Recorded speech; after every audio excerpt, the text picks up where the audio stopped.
Okay, so, hi, my name's Elise. I'm a 35-year-old single mom, and I am choosing to be single. Let's talk about it. So I'm seeing a trend that women are choosing to be single, and I wanted to talk about it from my perspective.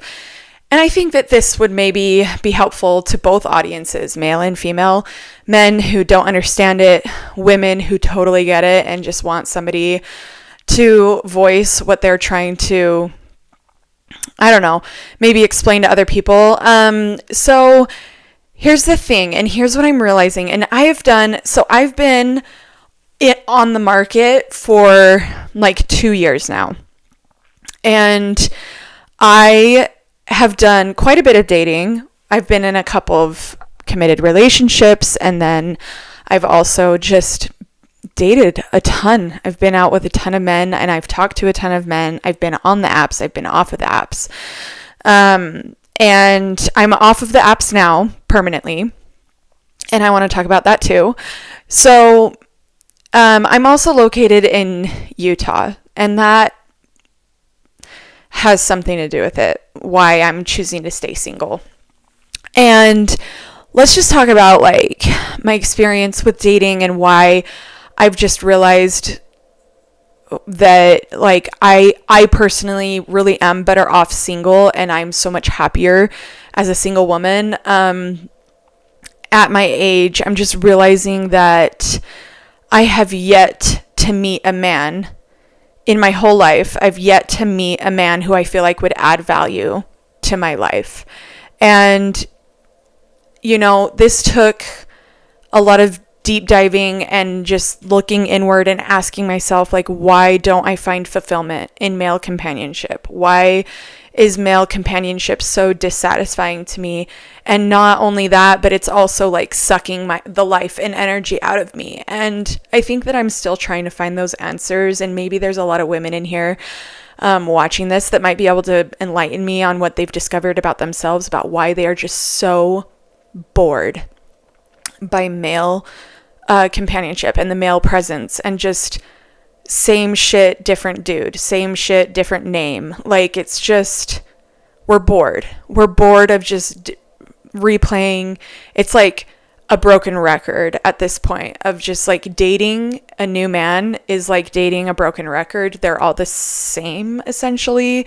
And it's just kind of the same shit over and over again. And it's just really boring. I don't know. And so like us women understand that in order to have like drastic changes in our experiences, that we must make drastic changes in how we act and how we behave. And so those of us who have finally decided like, oh, well, you know, I'll just stay single then. That's us taking control. That's us taking our power back and saying, I'm done with the broken record.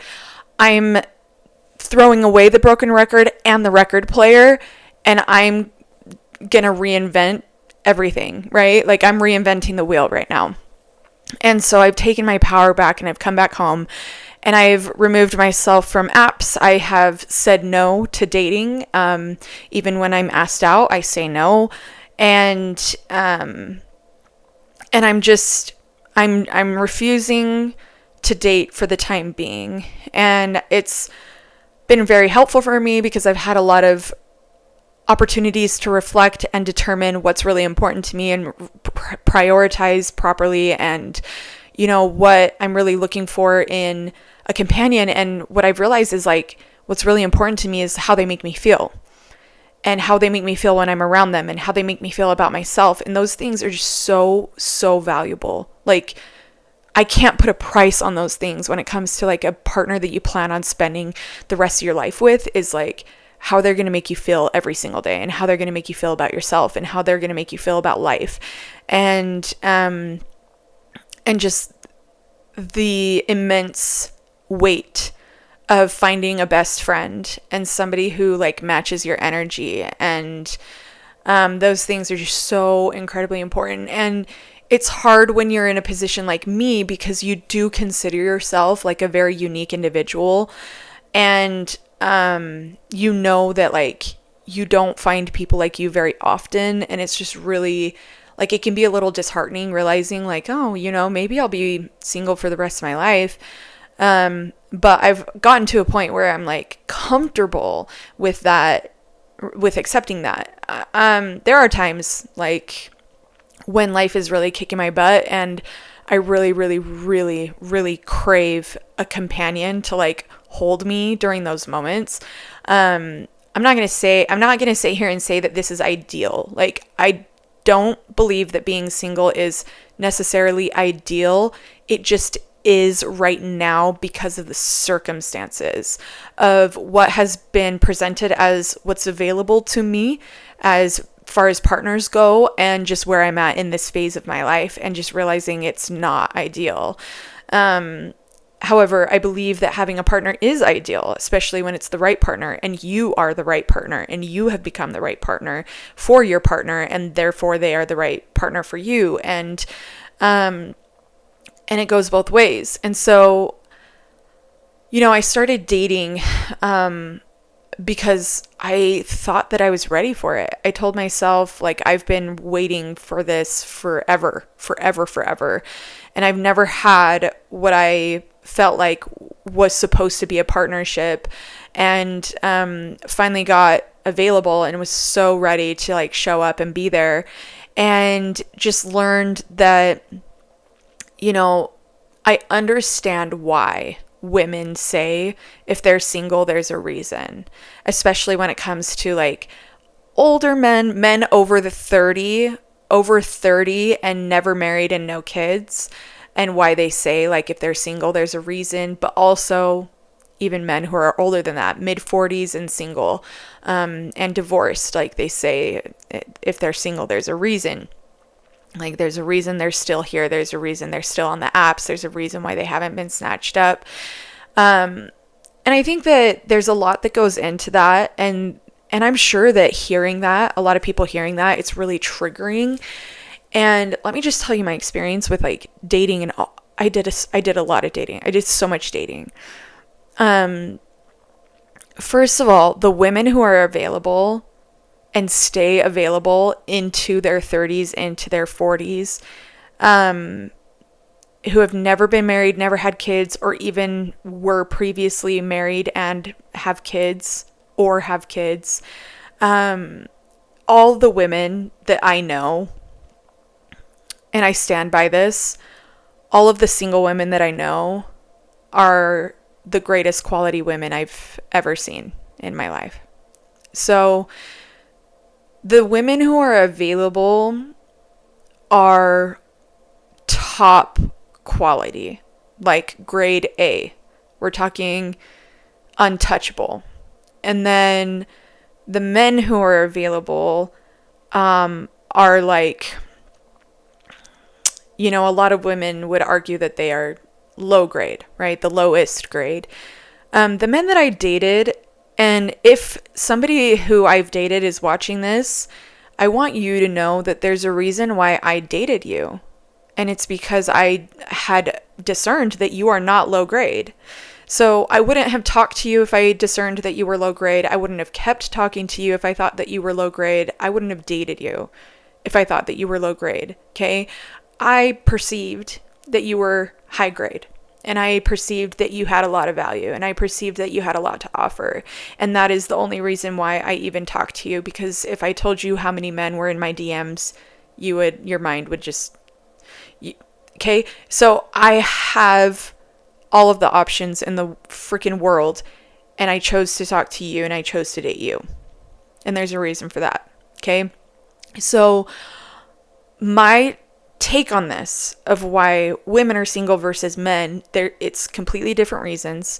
Good men should be able to find a good woman so quickly, like fairly effortlessly. If there's a single woman within your immediate vicinity that's good quality and you are a good quality man, then you will likely find a good match relatively quickly.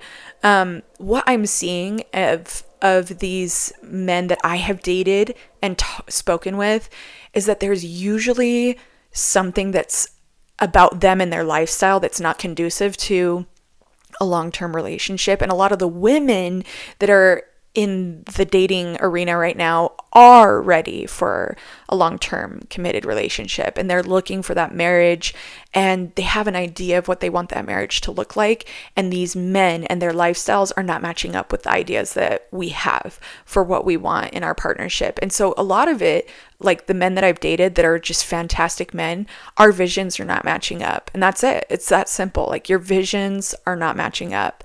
And there's a lot that about us that are like really compatible, lifestyle compatibility, focus compatibility, motivation compatibility, drive, family values, religion even, or not even religion, but like spirituality, a lot of those really important things, sex, a lot of those very important things were like very, very compatible in. But when it came to like our vision of what a partnership should look like, we were not compatible. And I think that what it comes down to is basically that is like, because I could easily throw shade at all the guys that I've dated and say like, well, it's because they're single for a reason, and now I found out, like, I know why he's been single for so long or whatever. But really, like, it's just incompatible visions of what you want your partnership to look like.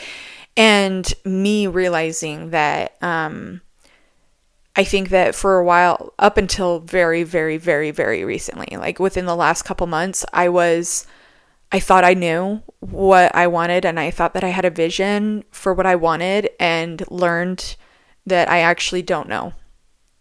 I have a very simple vision of what I want. And okay, you know what? Actually, maybe I do know, and I just, when I catch feels, my vision gets cloudy. I think that's what it is. And so I think that there's like more of me needing to manage my feelings a little bit better so that I can stick to my guns, basically stick to my guns on my vision, because every time that I catch the feels, my vision starts to get cloudy, and I start to imagine how we could make it work together, me and that person that I like, how we could morph our visions to create a vision that's great for both of us. And there have been some amazing men that I was willing to morph my vision with. Most of them I was not. Most of them I could just see, and I could discern right away, like, you know what? No. And I just called it off right away. But there were some men where I caught the feels, and I was like, you know what? I would be willing to morph our visions together. And ultimately it just came down to like, there's just something about them and their character, or more likely their lifestyle habits, that just were not conducive to the vision that I had, that I was not willing to compromise on, if that makes sense. So, I received the feedback a lot that I'm too much. I'm too much. I have too high expectations. I'm too difficult for these men to handle. And that doesn't bother me, because I don't want a companion that thinks that I'm too much and that I have too high expectations and that I'm too demanding and all the things. And if somebody's going to be making me feel that way, that's not how I want to feel. And so I'm also not really willing to budge on my expectations and demands. And so I fall into that category of single women who consider themselves good quality and are not willing to feel like they are babysitting for the rest of their life. Like, I don't want to feel like I have to ask for what I consider the bare minimum.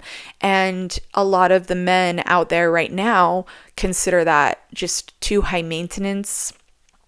And they're just, they find that icky, and then we find them icky. And then it's just like this mutual ick that we're both feeling of like, I just have too high expectations and too high of demands from them, and they feel like, they just want to be accepted as they are, kind of thing, which is totally fair. And they are right to go and find somebody who accepts them for who they are. And I am right to go and find somebody who matches my vision and my expectations, that makes me feel like I'm not giving up on things that are really important to me, that I'm compromising on things that actually do matter. And that I'm not trying to say that like these men are trash or bottom feeders, low lives. It's just, we're not compatible in a lot of very, very important ways. Like I said, with vision and how we envision our partnerships and how they make me feel and how they make me feel about myself. And so if they make me feel like I'm too much, I can't do that. I can't do that to myself, and it's not fair. I shouldn't do that to myself. I shouldn't have to do that to myself. And so, I think that when we were younger, in our 20s, we were a lot more willing to change who we are for a person, which is hilarious. And we've thought, like, I think that in your 20s and just earlier in life, and maybe it's just a generational thing, we were taught that we should mask and morph to like meet that other person's expectations and compromise. Like, we were taught to compromise. And I think that, maybe that's where we're doing a lot of failing in our relationships, and why so many marriages are so dissatisfied and struggling, and divorce is so prevalent. But I think that if we were taught to hold out for somebody that we are more compatible with and who makes us feel like $1,000,000, who we make each other mutually feel like $1,000,000, like the greatest human on the planet and just the best of friends, and just shared like the most important values and goals and visions and lifestyles. I'm going to spend some time contemplating this a little bit longer and asking myself, like, am I asking for too much? Really? Like, is my vision too much set on like perfection? But that's just kind of where I'm at right now, is like, why do we do this to ourselves? Why do we compromise? Why do we compromise who we are? Why do we compromise our priorities? Why do we compromise what really matters to us and is not sustainable to a long-term relationship and marriage? Like, why do we do that? Is it because we're afraid of ending up alone? Is it because we're afraid that we won't be able to achieve some of those things that we're desperate to achieve, like motherhood, parenthood, long-term partnership, and how that makes us look, right? Because like that makes us look good when we get married young and start our families young. That makes us look good. That makes us look like we've got it together, or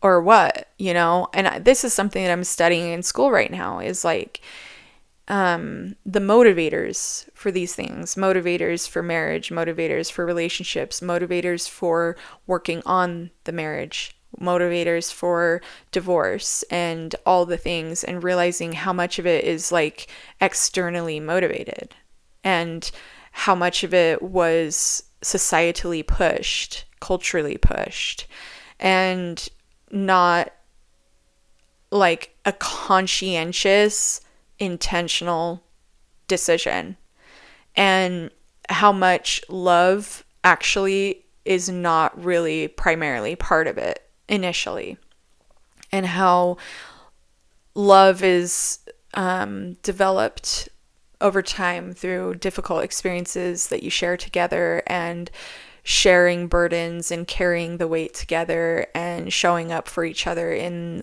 really ugly moments, and seeing each other at your worst and still choosing each other. And like, that's where love is bred. And we think that like that initial obsession and the butterfly feeling and excitement is love when it's just not. And that does fade and it does go away. And that, I think, is also another issue, is like some of the men that I have met haven't had long-term relationships. And basically what I'm learning is that when the butterflies fade away and you get to like the nitty-gritty part of the relationship, they tap out because they think that that's not what a relationship should be, but that's what a relationship is. And so I've just realized like, oh, some of these men are just downright inexperienced.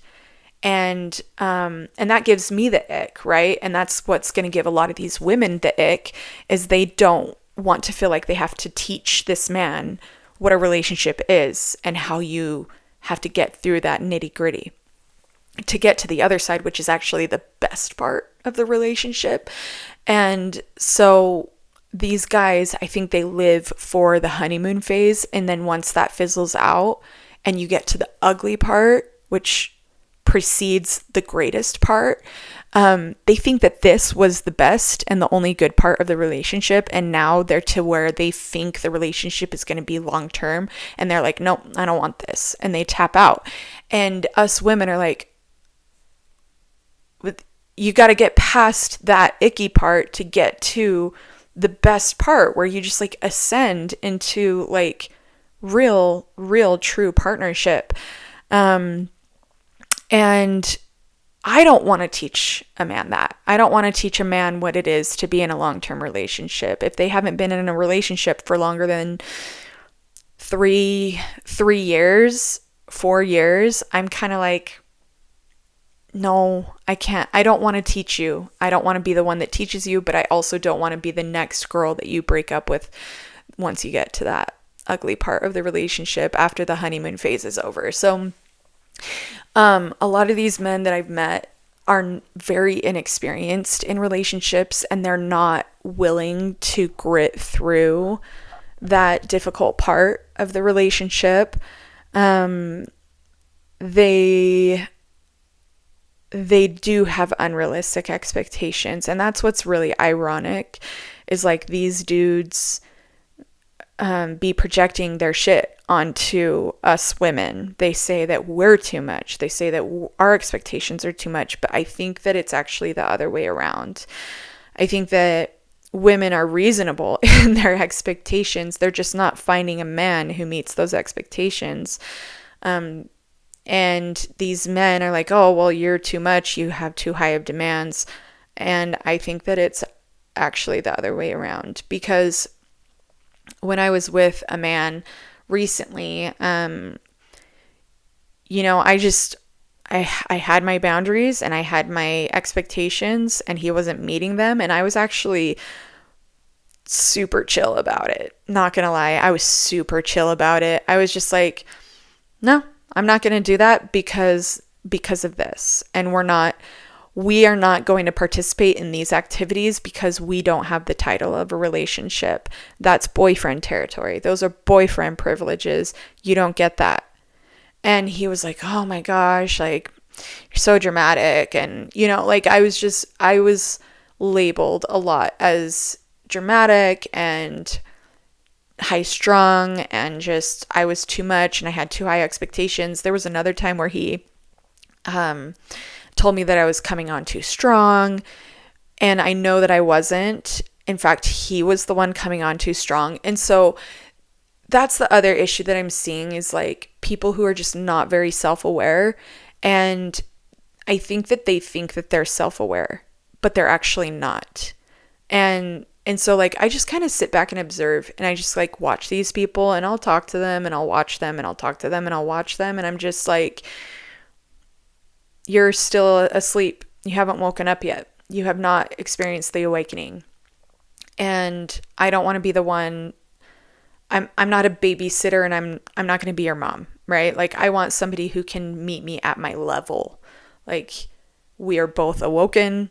We have both experienced the awakening. We have both become self-aware at the same level, at the same depth. Like I have met myself at the same depth that you have met yourself at. And and we can therefore meet each other at the same depth. And if you're not both awake and self-aware at the same depth, one will feel like they're carrying too much of a burden in the relationship, and the other one will feel like they're not accepted, and they will feel like they're being mothered, and the other one will feel like they're doing the mothering. And they both feel the same level of frustration and ick, and that's where I say, like, that's just not, you're not compatible. And women will argue, like, well, that's all the men that are available. And I would say probably.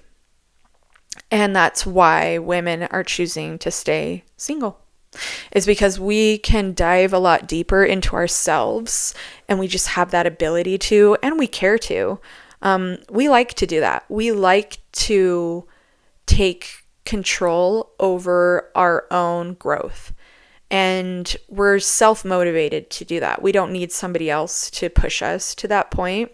And this is not speaking to all women. This is just speaking to the women that are like me, okay? We don't need a guiding hand in our own journey of self-improvement and growth. We can do that on our own. And so, we're just not the same. Us and these men that are in the same dating arena, we are not the same.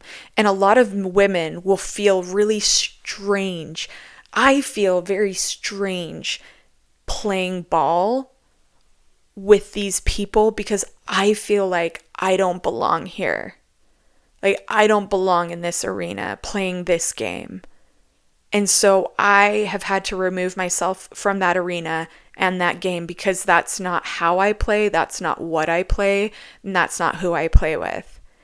And that has placed me in a position to choose to be alone, which is fine.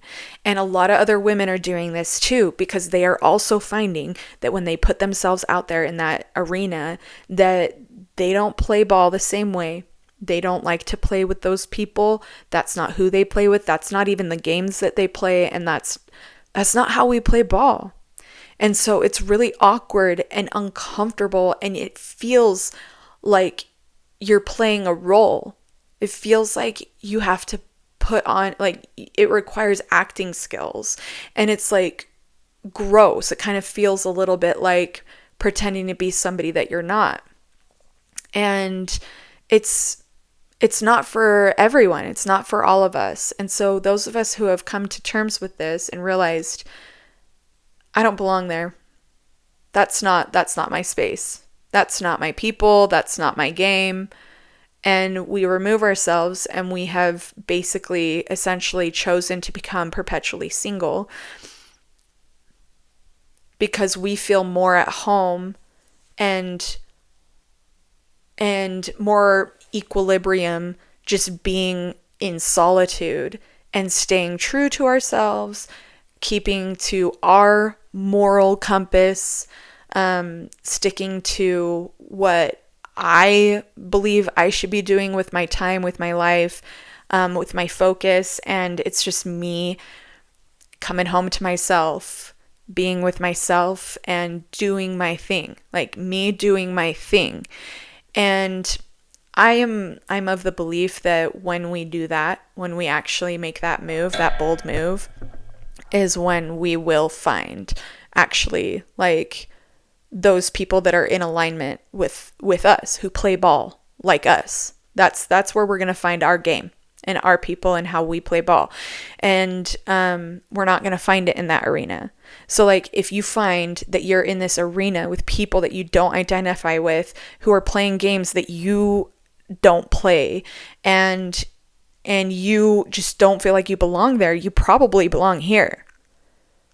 And so it's like a big shift, an internal shift that has to take place of like, okay, I have been feeling this tension because I've been stretching myself too far from like home base.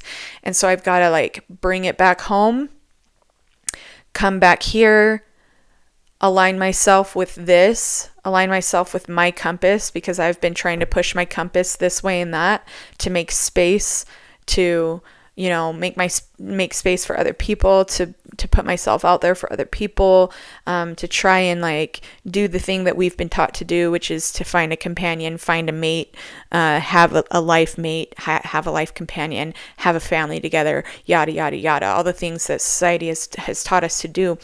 And if you are like me and you've already done that, like you've already been there and done that, and now you're like, I have like the world at my fingertips, why would I stop what I'm doing or put what I'm doing on pause or even on the side for a partner? Like, it just doesn't even make sense.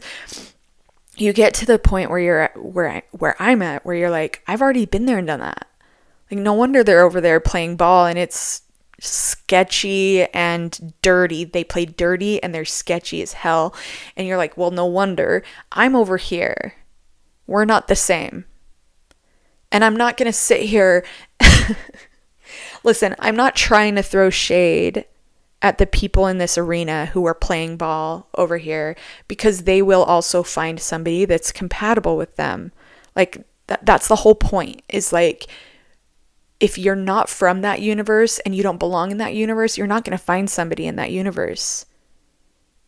It's not going to be fulfilling. It's not going to be edifying. It's not going to help you grow into the person that you want to be. It's not going to help meet that need of progression. And so and likewise, if this person tries to play ball over here, they're not going to find somebody in alignment with them and who they are. So it's being honest with yourself. It's coming home to yourself, putting a pause on all the things that you can possibly put pause on that won't put an abrupt stop to the most important aspects of your life, like work and putting food on the table and being alive and whatever, alive and healthy. Put a stop to like all the other things and just like be honest with yourself. Ask yourself, like, do I belong in that arena? Is that who I am? Is that me? Am I in alignment with that? Is that how I play ball? Are those the people that I want on my team? Is that the kind of teammate that I want to find? No. Then I'm not going there. Bye. Goodbye. And we're coming back over here where we belong, which is what's in alignment with who we are. And we are playing ball differently. And what I'm discovering is that when you play ball how you play ball, when all these little homeboys try to come up to you with their game and you play ball, your ball, not theirs, your ball, bam, they hit the ground running immediately, because they know they can't play my ball. And they know I set the tone immediately. I'm not going to play your ball. You can either play mine or we're done. And they know not to mess with me. They know not to push. They know not to push the limits. They know not to try to invite me into their game, because it's just not going to happen. So it's been nice, to say the least. I've never been happier since I've chosen to remain single indefinitely. And that doesn't mean that I'm not. So let me put it this way. Like, I am open to the right opportunities. I think I know what I'm looking for as far as what that opportunity is supposed to look like and feel like. That's what's most important to me. It's how it feels, the vibe. Like, the vibe has to be right in order for me to even consider it. And I would take an opportunity. If an opportunity presented itself, I just understand that it's going to be few and far between. I might have one opportunity a year. And once again, that's okay, because I have other things that I'm focusing on that are in alignment with me. I am more aligned than I've ever been. I'm in alignment. Finally, I'm in alignment. And I think that if you are struggling in whatever it is that you're struggling in, especially if it's in the dating arena, you're most likely just not in alignment with yourself. And you just need to realign and make sure that you're not entertaining things that are not in alignment. And be strict about it. Because every time that I've stretched it, every time that I've tried to morph, stretch, make space for something that I recognized was not in alignment, but I thought I saw potential that there could be a way that we could make it work, It's never worked. It's never worked out. It's never worked out well either. So I think that the struggles that we experience, the frustrations that we experience, they're just simply not in alignment. So I think that it's really, really, really, really, really important if we're feeling a lot of frustration in our dating experience. But not just that. I think that that can extend into any aspect of our lives of like, if you're experiencing a lot of frustration and discontent and discord, it's most likely due to something that's not in alignment. And don't misunderstand me. I'm not saying stick to your comfort zone, because I'm not a comfort zone girly. Not even a little bit.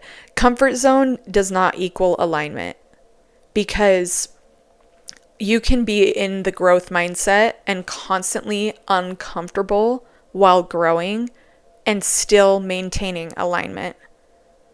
And those who know will know, and those who don't know will find out. Like, you're just going to come to understand what I just said. It's going to make sense to you eventually.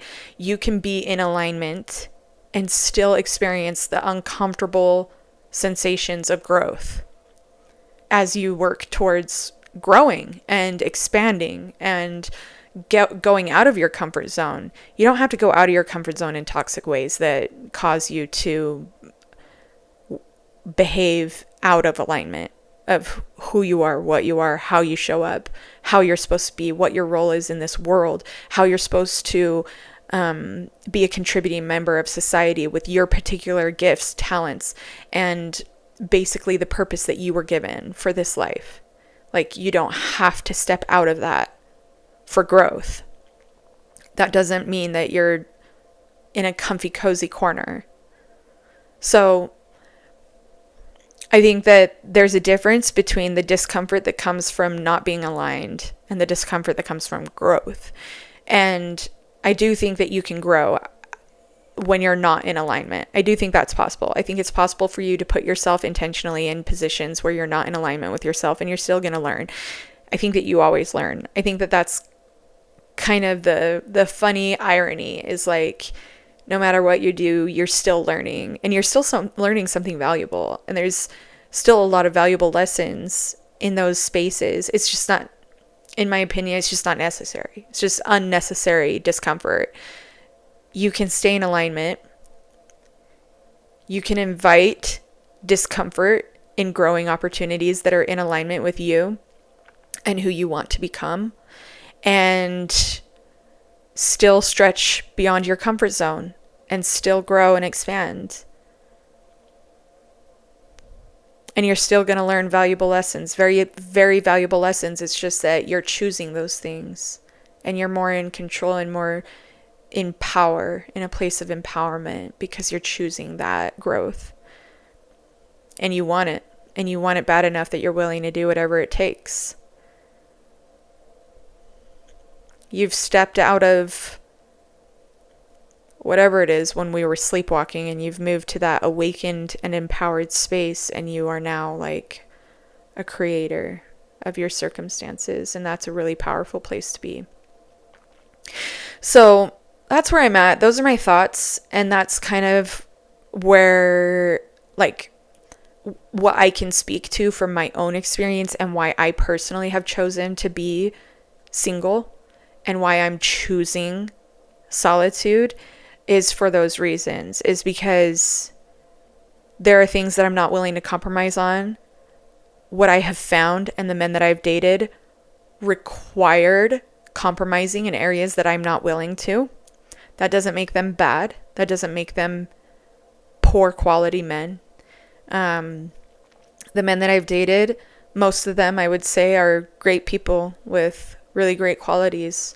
And some of them I actually really, really wanted it to work out. And I can say nothing but great things about them. And I think very highly of them. We're just not in the same place. They haven't met themselves at the same depth that I've met myself. They're playing ball, and it's a ball that I don't play, that I choose not to play. I play ball. They don't know how to play it. I'm not going to teach them. They've got to figure that out. They've got to meet themselves. And those are things that I will not be a part of.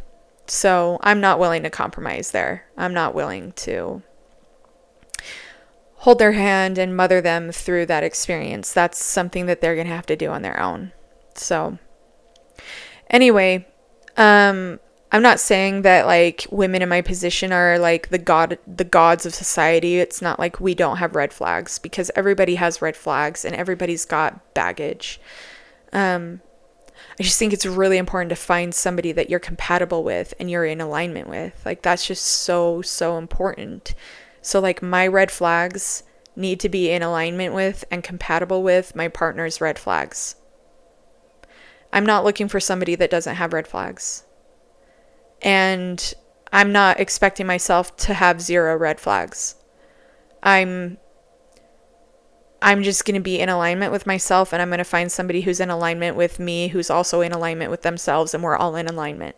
Okay? So that's the thing. Like, I'm not looking for perfection, and I don't think that I'm perfect. It's all about alignment and compatibility. And the more that you're in alignment with yourself, the more likely that you're going to find somebody who's in alignment with you and compatible. And just creating that equilibrium for yourself so that you can be happy and you can be self-sustaining until you find something that's long-lasting, because otherwise we're grasping at smoke. It's fleeting, it's short-lived, might be exciting in the beginning, but it's a broken record.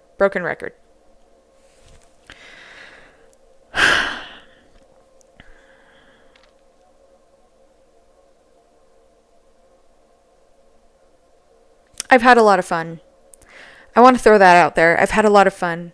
Me and the guys that I've dated, we've had a lot of fun together. And it's been exciting. It's been one adventure after another. And although it was kind of stupid and short-lived and pointless, there was still a lot of fun that was had that I don't regret. So I don't regret any of the guys that I've dated. I don't regret getting to know any of them. I don't regret giving them any of my time or space. I don't regret any of the access that I provided them with. I really don't regret anything, because we had fun, and I took proper care of myself, and I held enough space for myself. I had the proper boundaries, that none of it was like earth-shaking, earth-shattering. It was just, it is what it is. I found out, I went, I found out, I retreated, and it was fine. We're fine. Everything's fine. It was a lot of fun. It was fun. I've had fun.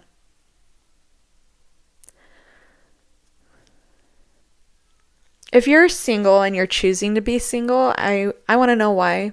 If you feel like you identify with this, let me know. If you feel like you have something else that you've learned, please share.